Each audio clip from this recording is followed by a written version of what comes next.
Chicken drumstick বাচ্চাদের tiffin কিংবা বড়দের স্ন্যাক্সে এটা হতে পারে একটা মজাদার ফাস্ট ফুড আইটেম।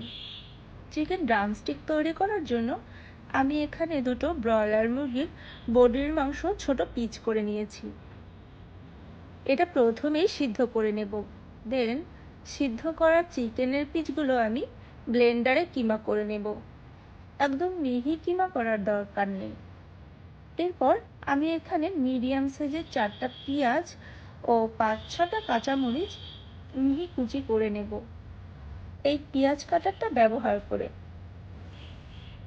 এটাতে কিছু ধনিয়া পাতা নিয়ে সেটাও আমি একইভাবে কুচি করে নেব।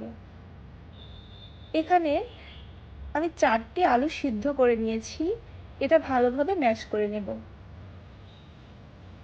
দেন এখানে আমি কিছু গুঁড়ো মশলা যেমন ধনিয়া, জিরা, গরম মশলা, মরিচের গুঁড়া এবং চাট মশলা সবগুলি 1.5 চা চামচ করে নিয়েছি, আর সাথে দিয়েছি পরিমাণ মতো লবণ। এবার আমি এই সব উপকরণগুলো হাত দিয়ে ভালোভাবে মিশিয়ে নেব। এবার এখানে নিয়েছি কিছুটা ব্রেড ক্রাম্বস, আছে 2টা ডিম এবং কিছুটা দুধ একসাথে মিক্স করে তৈরি করা একটা ব্যাটার, আর রয়েছে ড্রামস্টিক তৈরি করার আরেকটা প্রধান উপকরণ আইসক্রিমের কাঠি।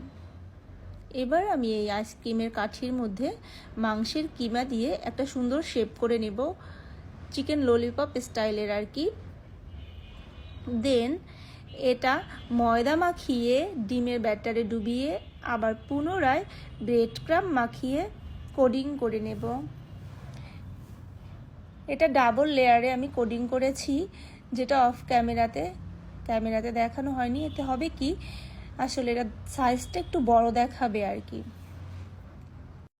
এখান থেকে আমি কিছু ড্রামস্টিক ফ্রোজেন করে রাখবো সিন্ধুমণির টিফিনের জন্য এবং বাকিটা ভেজে নেব।